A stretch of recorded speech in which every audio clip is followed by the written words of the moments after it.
Hey everyone! Perfect timing. The sunset looks amazing. Hello, everyone. Welcome back to Leah Daily English. I'm so happy you're joining us today, whether you're listening on your commute, during your lunch break, or relaxing at home. We're really glad you're here. Hey everyone, James here. Welcome back, everyone. It's always such a good feeling when we get to sit down and do one of these episodes together. How's everyone doing today? I'm doing really well, actually. I had a funny thing happen this morning. I was writing a message to a friend and I typed, "Who did you call?" And then I stopped and thought, wait, should that be whom? And then I just sat there for like a full minute staring at my phone.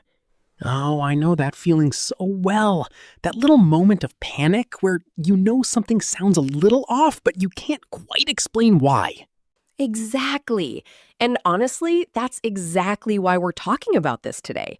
Because who and whom, they confuse so many English learners. Even native speakers get confused sometimes. That's right. So today we're diving into one of the most classic grammar questions in the English language. Who versus whom? And I promise, by the end of this episode, you are going to feel so much more confident about this. Yes. By the end of today, you'll know when to use who, when to use whom, how to tell the difference quickly, and how to sound natural and confident in both speaking and writing. And we want to hear from you.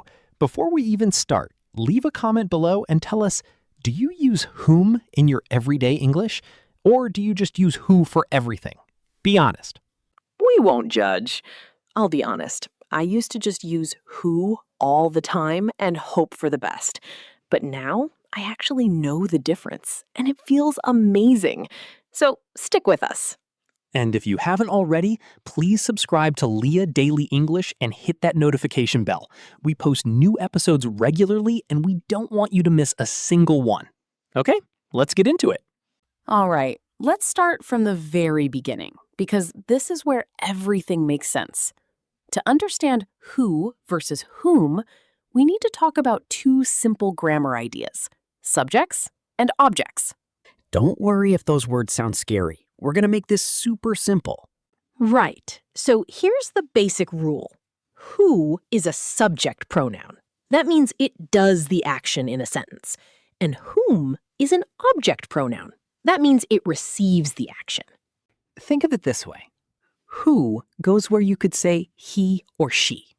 And whom goes where you could say him or her. That's the secret trick. It's called the he-him substitution test. Let me show you. If you can replace the word with he or she, use who. If you can replace it with him or her, use whom. Let's try it. Who called you becomes he called you. That makes sense, right? So we use who. Now try this one. Whom did you call? If we rearrange it, you called him. That works. So we use whom. Did you notice that? You called him, so it's whom. Exactly. And here's another one. Who is coming to the party? Let's test it. She is coming to the party. Yes, that works. So we say who. And whom did you invite to the party? Rearrange it. You invited her to the party. That works. So it's whom. You see the pattern? I love this trick so much. Let me give you a few more examples so it really sticks. Who wrote this email? She wrote this email.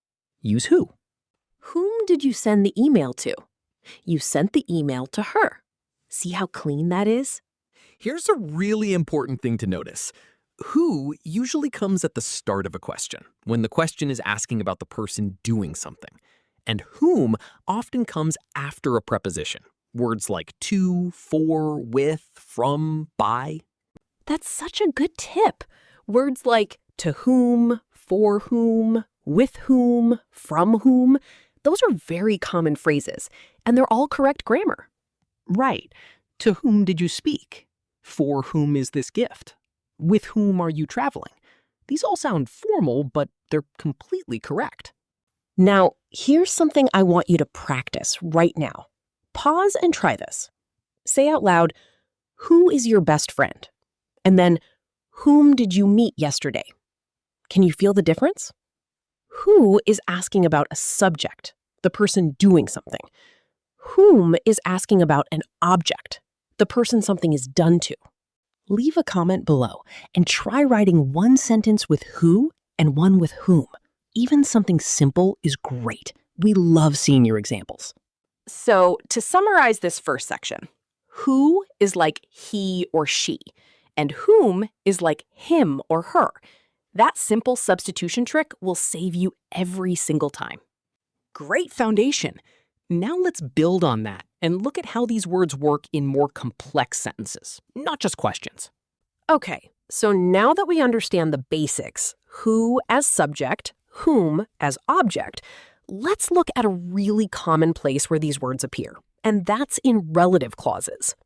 A relative clause is just a part of a sentence that gives us more information about a person. For example, the man who lives next door, or the woman whom I met yesterday. Let's break those down. The man who lives next door. Who is doing the living? The man. He lives next door. He lives next door. So we use who. Now, the woman whom I met yesterday. Let me use the substitution test. I met her yesterday. Yes, her works, so we use whom. The woman. I met her. She received the action. Here are a few more. The teacher who helped me the most was very patient. Who helped? She helped. So, who? The teacher whom I admire the most just retired. I admire her. So, whom? You see? Let's try a real-life situation. Imagine you're at work and someone asks about a new colleague. You might say, that's the person who just joined our team. She joined, subject, so who? Or you might say, that's the person whom we hired last week. We hired her, object, so whom. Both are totally natural in a work setting. Now, here's something interesting. In everyday spoken English, a lot of people use who for everything, even where whom would technically be correct. And honestly, that's okay in casual speech. Totally. If you say, who did you call instead of whom did you call in a conversation with a friend, nobody is going to correct you. It sounds completely natural. But, and this is important, in formal writing, emails to your boss, academic work, professional documents, using whom correctly really makes you look polished and educated. Think of it this way. Casual conversation, who is fine for everything. Formal writing or speaking, use whom where it's correct. That's the practical guideline. First tip. In formal emails, use whom after prepositions. To whom it may concern, please contact the person to whom this was addressed. These are standard formal phrases. Second tip, in job interviews or professional presentations, using whom correctly shows you have strong language skills. It's a small thing that makes a big impression. Third tip, when you're not sure, use the he/him trick. Always. Even professional writers do this in their heads when they're unsure. Now I want you to write a comment below. Tell us, in your job or your studies, do you need to write formal English? Write your answer and practice using who or whom in your comment. Let's do a quick practice. Try to fill in the blank. She is the colleague I work with every day. Is it who or whom? Try the test. I work with her every day. So the answer is whom. One more. He is the manager, runs the whole department. She runs the department. Yes, so it's who. Great work, everyone. Great section. So we've covered questions and relative clauses. Now let's look at one more important area. Indirect questions and everyday phrases. Yes, this is where things get really useful for daily life. Let's go. Okay, let's talk about indirect questions. These are super common in polite, everyday English, and they trip people up a lot with who and whom. A direct question is something like, who is she? But an indirect question sounds like, do you know who she is? Or can you tell me who called? Indirect questions sound more polite and natural in many situations, especially when you're asking someone for help or information. Instead of, "Who did you talk to?" you might say, "Could you tell me who you talked to?"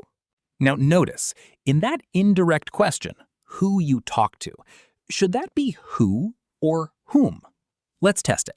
You talked to her. So technically it should be whom. Could you tell me whom you talked to? But here's the honest truth. In everyday conversation, most people say who there, and it sounds completely fine. Could you tell me who you talked to? That's what you'll hear in real life. So remember what we said earlier. Casual and spoken, who is almost always acceptable. Formal and written, whom is more precise and impressive. Let me give you some really common everyday phrases where you'll hear both. You might hear, "Who are you with?" at a party or event. That's casual and completely natural. In a more formal setting, like a hotel or an office, you might hear, "With whom are you staying?" Or "Whom shall I say is calling?" That one is very classic phone etiquette. Oh, yes. "Whom shall I say is calling?" That's a very traditional phrase used by receptionists or assistants. Have you ever heard that one before? Leave a comment if you have. And there's the very famous phrase, "to whom it may concern." You've probably seen that in formal letters. It means the letter is addressed to whoever is the right person, even if you don't know their name. That phrase is a great one to memorize.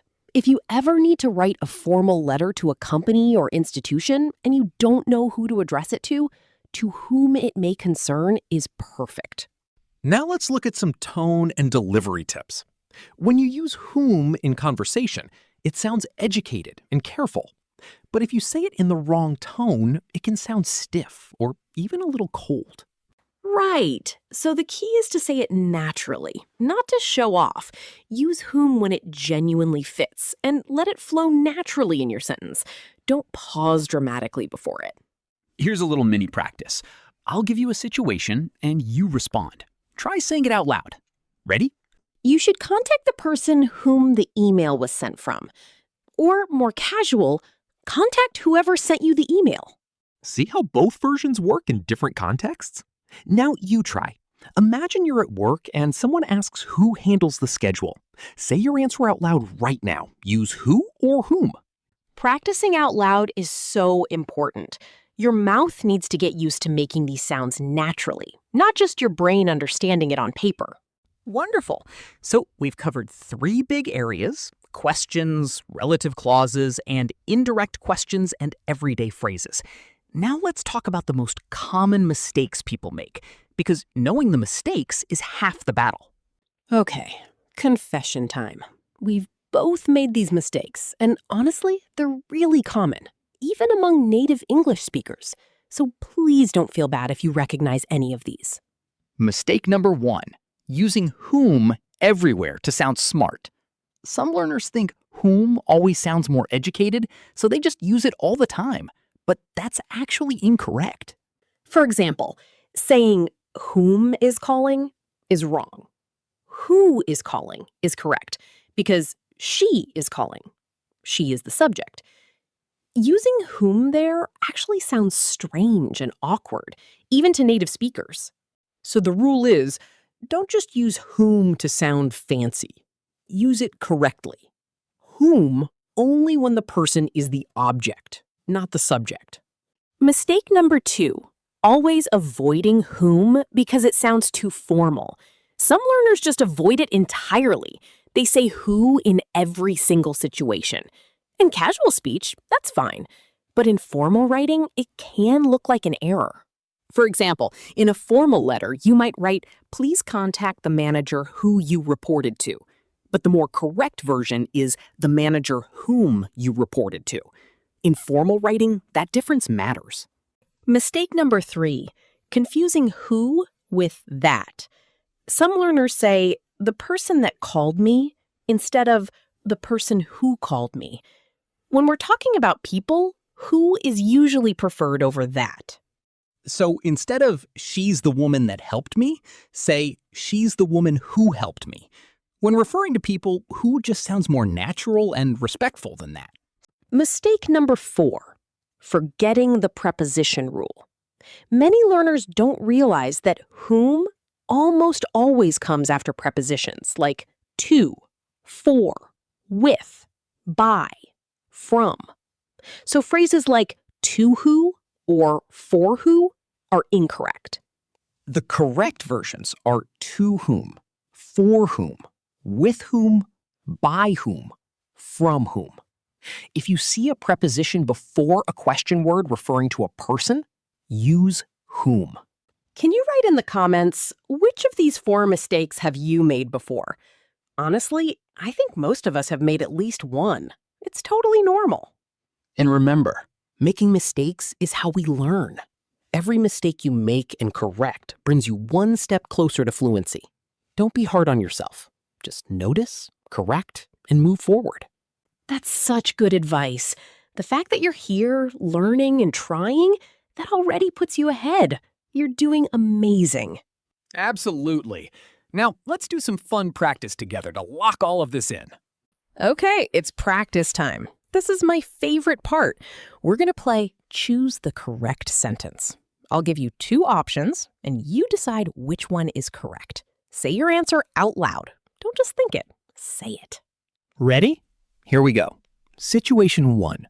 You want to ask your friend who came to the party. Option A, who came to the party? Option B, whom came to the party? Which is it?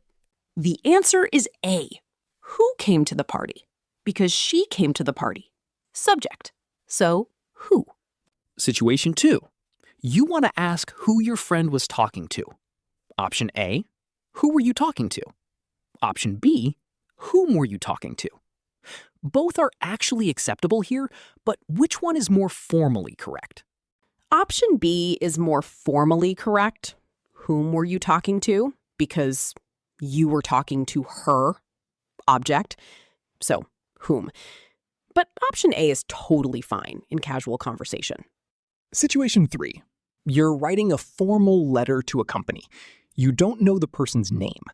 Do you write option A, to who it may concern, or option B, to whom it may concern? Option B, always. To whom it may concern. This is a fixed formal phrase, and whom is always used here. Never who in this phrase. Situation 4. You're describing your teacher. Option A, she's the teacher that gave me the best advice. Option B, she's the teacher who gave me the best advice. Which sounds more natural for a person? Option B, the teacher who gave me the best advice. When talking about people, who is more natural than that? Situation 5. You want to know about the author of a book. Option A, who wrote this book? Option B, whom wrote this book? Which is correct? Option A, who wrote this book? Because the author is the subject. She wrote the book. So who? Great job, everyone. Now, here's your challenge. Create your own sentence using whom correctly and post it in the comments. It can be about anything. Your life, your work, your family. We'll be reading them. And don't worry about being perfect. Try it, even if it's a simple sentence. The goal is to actually use these words, not just understand them in your head. Real conversation happens when you take that step and try.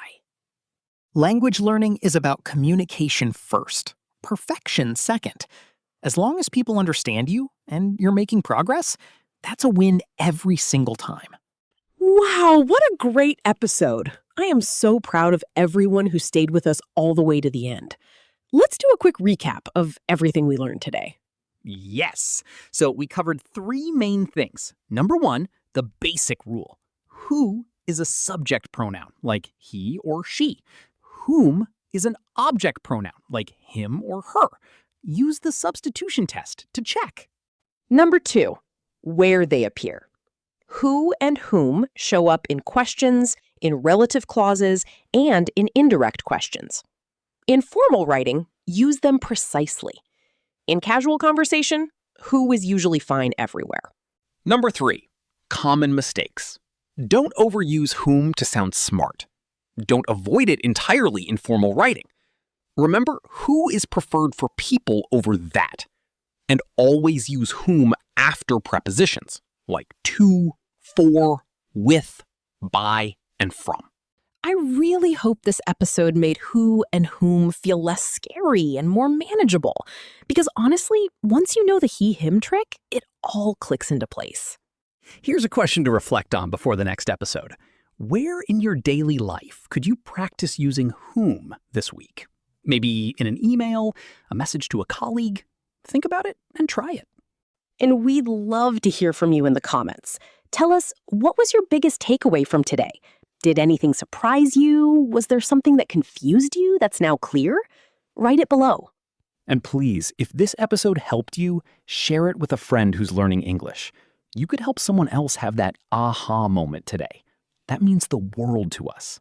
Also, make sure you like this video and subscribe to Leah Daily English so you never miss an episode. We work really hard to make these lessons clear, fun, and useful for you. We are so grateful for every single one of you. Seriously, the fact that you choose to spend your time learning with us, it means everything. Keep practicing, keep trying, and remember, every small step forward counts. You've got this. We believe in you. Thank you so much for being here today. We'll see you in the next episode. See you next time.